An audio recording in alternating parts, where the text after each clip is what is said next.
O meu nome é Miguel Fonseca e de facto hoje vim cá para falar um pouco do que é ser deficiente em Portugal, como é ser deficiente em Portugal, como é que se consegue ser deficiente em Portugal, e vim-vos falar sobre uma filosofia que me agrada bastante e que eu aderi assim que conheci os princípios que a regem. Bom, mas primeiro vou falar-vos um pouco sobre mim próprio. Bem, eu nasci já há alguns anos, e não vou dizer quantos,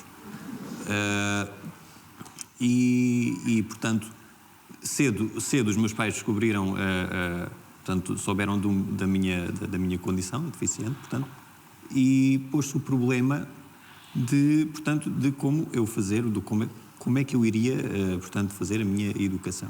Pensou-se muito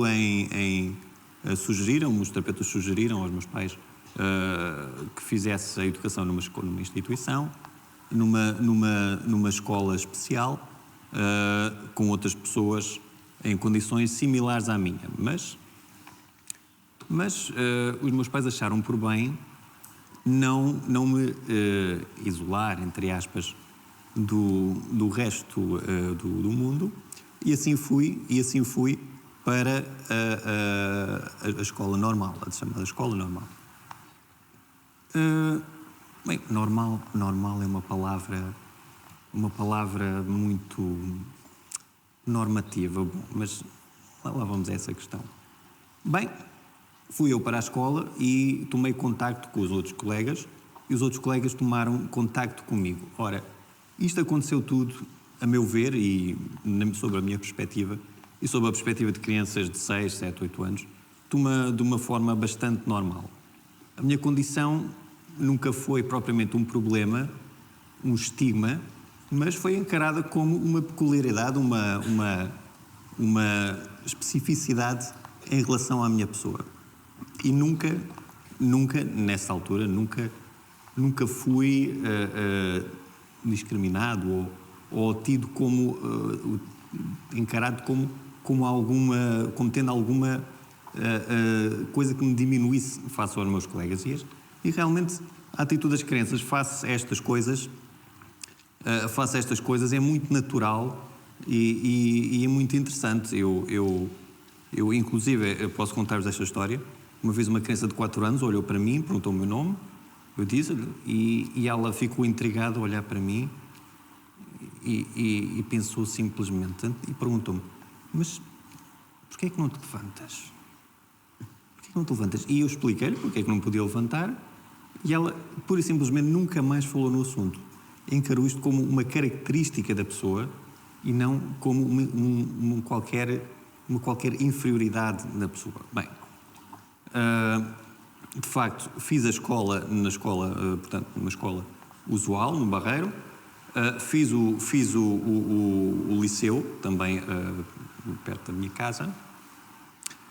E de facto, todos os meus colegas, amigos, sempre me encararam com a naturalidade, portanto, com a especificidade como a deficiência como uma especificidade inerente à pessoa, portanto, e friso isto não como um estigma, ok? E de facto depois entrei para esta casa, para a FCT-UNL, e aproveito para agradecer ao Zé Paulo, que julgo que está ali ao cantinho, por me ter convidado para falar um pouco. E de facto entrei para esta faculdade e muito bem, e consegui terminar a minha educação superior e posteriormente prosseguir para um doutoramento. Ok? Ora, isto, as pessoas costumam dizer-me: Miguel, como é que conseguiste, como é que superaste estes obstáculos? E eu penso assim: realmente toda a gente diz que toda a gente, salvo seja, supõe que eu fiz uma coisa extraordinária, mas quer dizer, não foi assim nada tão extraordinário. Tirei uma coisa perfeitamente normal, tirei um curso, depois prossegui a minha educação superior, mas depois realmente uma pessoa começa a pensar e pensa assim, realmente não parece tudo muito natural, mas realmente houve alguns obstáculos que tive que superar. Eu e muitas outras pessoas na minha condição, em condição similar à minha. Ora, isto leva-me a tentar falar um pouco agora do movimento Vida Independente, que eu tomei conhecimento pouco depois de terminar os meus estudos aqui na FCT, porque comecei a pensar, bom, estou munido de ferramentas para poder dar o meu contributo à sociedade, portanto, agora só preciso dar o meu contributo à sociedade, mas para isso preciso de algumas condições. Ora, nem sempre isto foi encarado assim. No início, portanto, desde antes do século XX, as pessoas deficientes eram vistas como estranhos, como outsiders da sociedade, e realmente o tratamento destas pessoas era encarado como uma caridade, como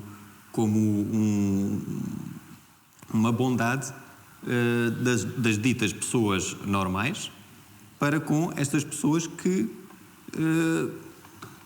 tinham estes cuidados, mas que eram uma oferta da sociedade, uma oferta da sociedade das pessoas ditas normais.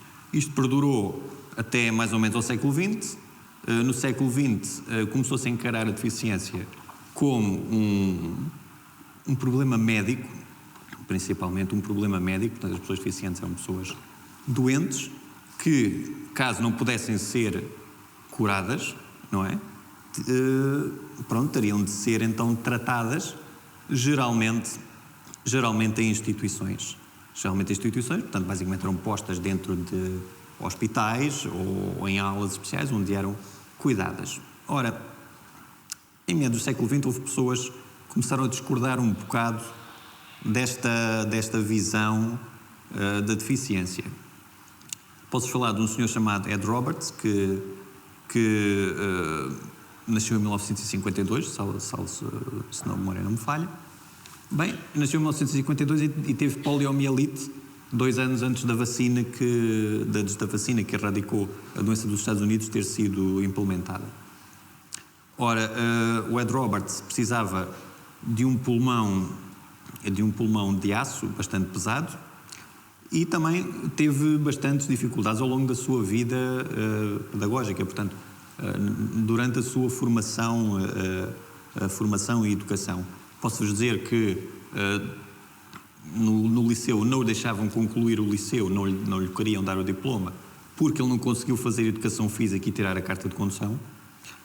E quando chegou a Berkeley mais tarde, teve muitos problemas com as autoridades de Berkeley com a direção de Berkeley para poder sequer frequentar a universidade. Depois, enfim, lá o deixaram ficar numa ala de um hospital antigo, e ele concordou, desde que a ala fosse tratada como uma residência universitária e não como uma ala de um hospital. Ora, isto estamos a falar de 1960 e pouco, portanto, na Califórnia, em Berkeley, portanto, uma altura tumultuosa, uma altura ligada aos movimentos dos direitos civis. E nesta onda, Ed Roberts, portanto, começou a pensar, realmente, nós deficientes, não nos estamos a ver como pessoas, quer dizer, estamos a ver, e isto remete-me um pouco à apresentação de Isabel Canha, quer dizer, o deficiente não se vê como uma pessoa com potencialidades, como uma pessoa com características menos vulgares, sim, porque uma pessoa que tem algumas necessidades especiais, embora eu pessoalmente não veja o que é que há de tão especial em tomar banho e tomar um pequeno almoço, que são as necessidades que as pessoas precisam, que as pessoas com condições similares à minha precisam, e penso, bem, temos que nos encarar de outra forma. E foi assim que surgiu o movimento de vida independente. Como diz aqui, portanto, é uma filosofia que assenta na autodeterminação, dignidade e direito das pessoas com deficiência. Ok? Portanto, o que é que este movimento defende, ou quais são os pilares em que assenta? Estamos a falar de um movimento que foi desenvolvido por pessoas deficientes para pessoas deficientes. Estamos a falar de uma filosofia que assenta na autoajuda e entreajuda entre as pessoas com deficiência. E estamos a falar em trabalho em rede, em trabalho local e trabalho em rede em termos globais. Portanto, estamos a falar de uma filosofia que defende radicalmente e muito intensamente a desinstitucionalização das pessoas com deficiência. Portanto, as pessoas com deficiência não devem estar metidas em instituições encaixotadas. Portanto, as pessoas têm potencialidades, as pessoas têm algo para dar à sociedade, e é isso que esta filosofia defende. Ok? Só precisam de algumas respostas em termos logísticos, e em vez de ser a comunidade médica a dar essas respostas, nós julgamos que é a sociedade como um todo que tem que dar essas respostas. De facto é esse o ponto fulcral. E é principalmente também um movimento que defende a ação concreta. Não é propriamente um movimento reivindicativo, mas é sim um movimento que cria consensos e que cria soluções. Ok? Posso dar um exemplo muito rápido e muito local. Toda a gente gostou do café? E dos bolos? Pois, eu também. Mas, de facto, a plataforma dos bolos, como vocês repararam, e os bolos é uma coisa importante para mim, os bolos e o café. Como vocês repararam, estava lá em cima. Ora, um ativista dos direitos para as pessoas com deficiência, provavelmente o que faria era ir escrever um cartaz e pôr-se aqui à porta e não dar apresentação nenhuma.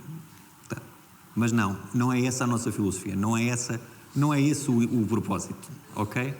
Não é isso que estamos aqui, não é isso que defendemos. Nós defendemos soluções e consensos. E como tal, falei aqui com o Zé Paulo, uma conversa que durou uma conversa um bocado demorada, durou cerca de 10 segundos, e de facto, eu sugeri, por que não cá em baixo?